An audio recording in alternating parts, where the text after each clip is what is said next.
Ok, donc voilà, nous revoilà pour l'exercice numéro 44, le vol en montgolfière. Donc là pareil, je vais essayer de faire des essais, de moduler, etc. Bon, c'est une vidéo vraiment test, d'accord, mais qui servira quand même à vous faire comprendre un petit peu si vous avez réussi l'exercice ou pas, etc. Alors, une montgolfière décolle dans le cas où la poussée d'Archimède est une force dirigée verticalement vers le haut est plus grande que son poids. Donc si une montgolfière vole, c'est à cause de cette poussée d'Archimède. La norme de cette poussée, FA, se calcule à partir du volume d'air déplacé par la montgolfière. FA est égal à ρ de l'air. Donc FA est égal à ρ de l'air multiplié par le volume d'air déplacé multiplié par G. Alors le volume d'air déplacé, c'est l'enveloppe, le volume de l'enveloppe de cette montgolfière. Voilà. Et dans tout l'exercice, on suppose que la montgolfière n'est soumise qu'à la poussée d'Archimède et le poids. Alors, petit 1, donc on nous donne le volume de ces 350 mètres cubes pour l'enveloppe de la montgolfière et la masse totale est de 320 kg. Petit a, calculer la norme du poids du système ainsi que la norme de la poussée d'Archimède. Ok, c'est parti. Donc 1A. Alors, le poids, ça c'est classique, c'est M fois G. G, le champ de pesanteur de la Terre que on a vu au chapitre M1 qu'on sait calculer pour n'importe quel astre. La Terre, le Soleil, etc.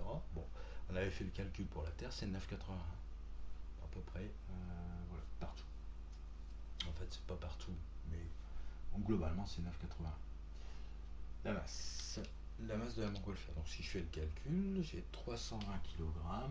Il n'y a pas besoin de convertir, c'est des kilogrammes multiplié par 9,81. Quand on fait le calcul, on trouve alors 3139 newtons. Si je mets en notation scientifique, ça va me faire, au fait, est-ce que vous voyez bien là? Je sais pas. Il fallait me le dire que vous voyez pas bien. 3,2 fois, moi j'arrondis, 10 puissance 1, 2, 3. 3,2. Voilà. 10,3 newton. Voilà. Ensuite, la poussée d'Archimède. On la calcule, ρ de l'air Vg. Alors, ça va nous faire. Pour la masse volumique de l'air, on nous dit 1,22 kg par mètre cube. 1,22 fois le volume de la montgolfière, 350 mètres cubes. 350 mètres cubes, voilà, multiplié par G, 9,81. J'ai l'impression de crier.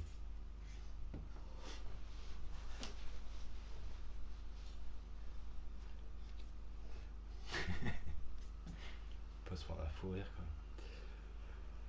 Voilà, donc quand on fait le calcul, on trouve combien quand on fait le calcul? 4189. 4189 newtons. Donc si je mets ça en puissance de 10, enfin en écriture scientifique, ça fait 4,2 fois 10 puissance 3 newtons. Voilà. Vous voyez que la poussée d'Archimède est plus grande que le poids. Le poids qui tend à la faire descendre la montgolfière et la poussée d'Archimède qui tend à la faire monter. Voilà pourquoi elle monte. Alors, petit b, faire le schéma représentant le système par un point ainsi que les forces qu'il subit en précisant l'échelle utilisée. Alors, petit b, il suffirait de choisir une bonne échelle. L'échelle qui serait bien, ça serait 1 cm pour 10 puissance 3 newtons. Ce qui fait que ici on aurait 4,2 cm et ici ça serait représenté par un vecteur de 3,2 cm. Donc voilà, hein, si je dois faire ça, je vais pas le faire vraiment à l'échelle. Vous voyez là, ouais. Donc ici on a le poids qui ferait à peu près 1, 2, 3, voilà, 3,2 cm vers le bas. Ici ça serait mon point qui représenterait la centre de gravité de la montgolfière. Et puis ici j'aurai un vecteur vers le haut qui représente la poussée d'Archimède, né 1, 2, 3, 4, 4,2, voilà, vers le haut, FA, la poussée d'Archimède. On voit bien que c'est la force vers le haut qui va gagner. Question suivante, petit c, c'est ça? Oui. Déterminer la norme de la somme des forces appliquées au système F total et représenter cette force sur le schéma. Alors, cette force F total, en fait, c'est la somme des forces. Donc, je vais poser mon minute. Voilà. On va passer à l'autre tableau. Alors, F total, d'accord, c'est le poids plus la force, la poussée d'Archimède. Alors ici, on a des vecteurs. Ici, il faut la norme. Donc, on va passer à la norme. Attention, il faut faire attention aux signes. En fait, voilà, on va considérer qu'on va mettre un signe plus quand la force monte et un signe moins quand la force descend. Donc F total, pour enlever le vecteur finalement, j'enlève le vecteur, F total, je ne sais pas encore. On verra le résultat. J'enlève la flèche de P et je mets la norme. Attention, je mets un plus ou un moins en fonction de si c'est vers le haut ou vers le bas. Le poids est vers le bas. On a dit que on comptait plus vers le haut. Donc on va mettre moins P. P, c'est en fait 3,2 fois 10 puissance 3 newton. FA, on l'a ici et c'est vers le haut. Donc je mets plus FA. Voilà. Et du coup, on fait juste le calcul. Après, on ne se pose plus la question. On met les valeurs numériques avec le bon signe. 3,2 fois 10 puissance 3 plus 4,2 fois 10 puissance 3, ce qui me fait 1,0 fois 10 puissance 3 newton. Je vois bien que le résultat, c'est positif. Donc la force totale, c'est vraiment vers le haut. C'est pour ça qu'elle monte, la montgolfière. Donc si je représente cette force F totale, je représente à ce moment-là un seul centimètre. Donc, voilà. Je ne sais pas si vous voyez bien là, c'est du violet. Moi, je sais pas. Non, ici. Bon, ce serait la force totale. On ne doit pas la voir. Mais ce serait un vecteur vers le haut de 1 cm sur le dessin. Ok, donc je vais faire une petite pause histoire de changer mon feutre. Et puis voilà, de voir si ça peut fonctionner un peu mieux. Voilà, c'est revenu. Impeccable, ça marche bien ce logiciel là.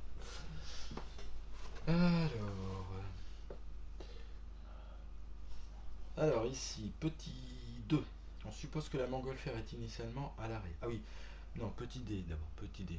En déduire la direction et le sens de la variation de delta V. D'après la loi de la deuxième loi de Newton, delta V est collinaire à F, la force totale. C'est le même sens, même direction. Donc si la force totale, elle a comme direction la verticale et vers le haut, le delta V aussi. Donc delta V, donc direction verticale, voilà, la verticale d'un lieu, et le sens vers le haut. Voilà. D'accord, la norme, on va voir. La norme, on va voir la suite. Sautons-nous. Alors, petit 2. Deuxièmement, voilà, on suppose que la montgolfière est initialement à l'arrêt. Elle est au sol, elle est à l'arrêt. Donc la vitesse à t égale 0, initiale, on pourrait dire t égale 0, elle vaut 0 mètres par seconde. Et on nous demande petit a, en utilisant la deuxième loi de Newton, eh bien on nous demande déterminer la vitesse atteinte au bout de 5 secondes. Delta t égale 5 secondes.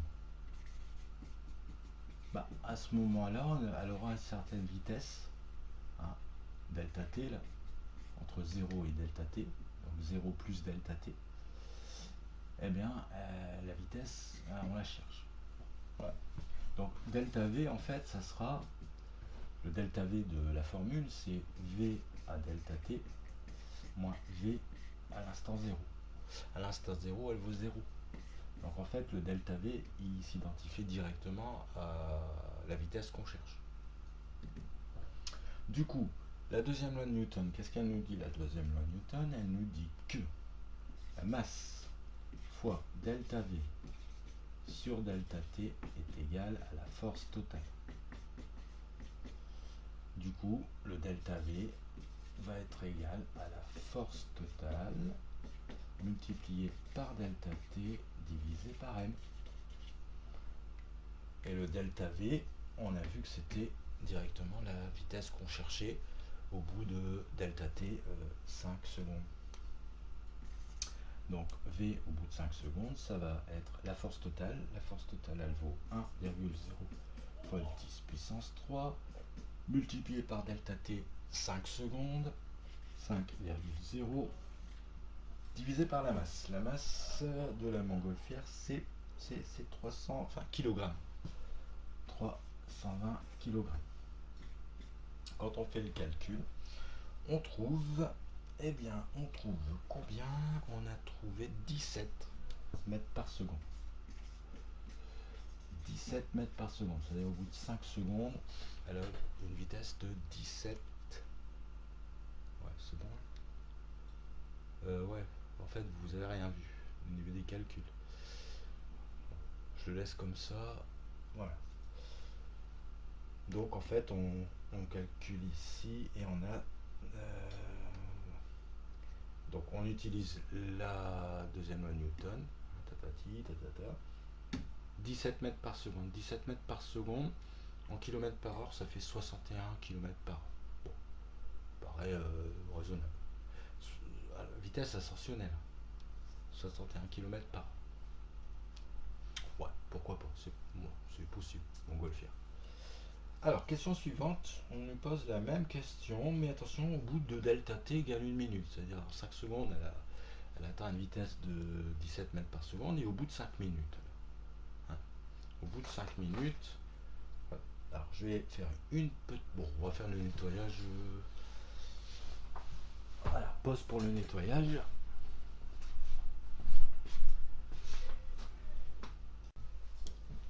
Et voilà, donc voilà, hein, vous avez vu la femme de ménage que j'ai, elle est super rapide et efficace. Voilà, bon, j'espère que ce côté artisanal, tout ça, bon, sans, je vais pas m'embêter à faire des coupes pour l'instant. Voilà, c'est la vidéo, bon, c'est sympa, je pense. Voilà. On fout, si vous aimez pas. Voilà, donc c'était au bout de 1 minute. Combien il y avait au bout d'une minute? Hein, c'est ça, bah, on reprend la même formule. Pour que je me gourre pas, c'est vers ce tableau-là. La même formule, donc on a vu que M, donc delta V sur delta T, c'était la force. Voilà. Donc on refait le même calcul, c'est-à-dire on part à l'arrêt au bout de 1 minute. Attention, si delta T égale 1,0 minute, c'est bien ça dans l'énoncé. Oui, c'est 60 secondes. Voilà, il ne faut pas injecter avec 1 minute fois 1. Du coup, eh bien, le delta V, ça va être F fois delta T sur M. F, donc on a toujours 1,0 fois 10 puissance 3 fois 60 secondes et divisé par 320 kg. Cette fois-ci, on atteint une vitesse de 2,0 fois 10 puissance 2 mètres par seconde. D'accord? Ce qui fait une vitesse en km par heure, il faut à peu près multiplier par 3,6. Et ça ferait une vitesse de 740 à peu près km par heure. Alors là déjà, au bout de d'accord, des montgolfières qui iraient à cette allure-là, ça fait bizarre quoi. D'où la question, hein. Et là on vous donne la réponse finalement, on vous indique, hein, et on peut se douter. Quelle force en fait, négligée dans l'exercice, explique cette trop grande valeur? Alors certains vont me dire peut-être qu'on a négligé le vent. Mais c'est pas la question du vent, parce que le vent, lui, il va ajouter une composante latérale de la vitesse. C'est-à-dire qu'au lieu de monter comme ça, bon, elle va monter, mais en même temps, elle va, voilà, donc elle va dériver. Donc la réponse, c'est pas le vent, parce que le vent, on suppose là que finalement, il n'y a pas de vent. Bah, en fait, c'est la résistance de l'air. La résistance de l'air qui, justement, quand il y a un objet qui tombe, par exemple, eh bien, il y a une résistance de l'air qui va dépendre en fait de la surface, d'accord, de la surface de l'objet qui est au contact de l'air. Or, comme l'enveloppe de la montgolfière a une grande surface, en fait, il y a une force qui va la freiner. C'est-à-dire, elle ne va pas arriver à ces vitesses-là. Bon, ce qui est quand même rassurant, sinon la montgolfière, ça serait quand même super dangereux. Bon, ok. Donc voilà, j'espère que ben, ce format comme ça, il vous a plu. Bon, c'est un autre format. Euh, N'hésitez pas à mettre des pouces bleus. Non, non, dites-moi si ça va. J'espère que c'est au niveau du son hein, que ça va pas parce que en fait, souvent là, pourtant je parle fort. Ça dépend du logiciel. Donc je sais pas, on verra. Mais au moins que si ça peut vous aider à comprendre ou à vérifier que vous avez compris. Et puis aussi peut-être un petit message. Bon, n'ayez pas. Alors, ce que je voudrais faire, c'est donner pas trop d'exercices non plus. Bon, je pourrais enfiler comme ça les cours comme ça. Euh, voilà, je peux vous enfiler le cours et ensuite les exercices et ensuite on passe à notre chapitre et les exercices, les corrections et tout. Je pense pas que ça soit efficace en fait. Moi, le but c'est que ce que vous voyez, que, que vous le voyez déjà par vous-même, d'accord. Vous essayez de faire l'exercice, vous vous rendez compte que vous n'y arrivez pas, que vous y arrivez. Enfin, c'est à vous de vous jauger. Ça, je sais le faire, ça, j'ai pas compris. Donc, vous essayez de le faire. Moi derrière je donne une correction, là ça peut être sympa parce que ça change, ça donne des explications. Vous pouvez même revenir en arrière, etc. Donc ça c'est bien. À condition que le son soit fort, je sais. Euh, mais voilà, donc il faut pas. Bah, il faut essayer de le faire, quoi. Et ensuite, voilà. Puis vraiment, si vous comprenez pas, bon, bah, envoyez-moi un message, etc. Alors tout ce qu'on va faire là, tout ce qu'on fait, c'est voilà, je prévois pour la terminale en fait. Tout ça c'est important pour la terminale. Après voilà. Donc cette, par exemple ici là, cette notion, si vous avez vraiment bien compris ce que c'était la deuxième loi de Newton, qu'est-ce qu'elle veut dire, comment on s'en sert, voilà, ben, c'est très bien pour la terminale, d'accord. Quand on vous reparlera de ça, ben, c'est comme le vélo, quoi. On dira, ah oui j'en ai fait, bon ça reviendra. D'accord. Donc n'hésitez pas à commenter, euh, à me dire voilà ce, que, ce que vous aimeriez aussi, si le format d'avant c'était mieux, etc. Enfin bon, de toute manière, j'ai mes aficionados. Allez, à bientôt, à la prochaine.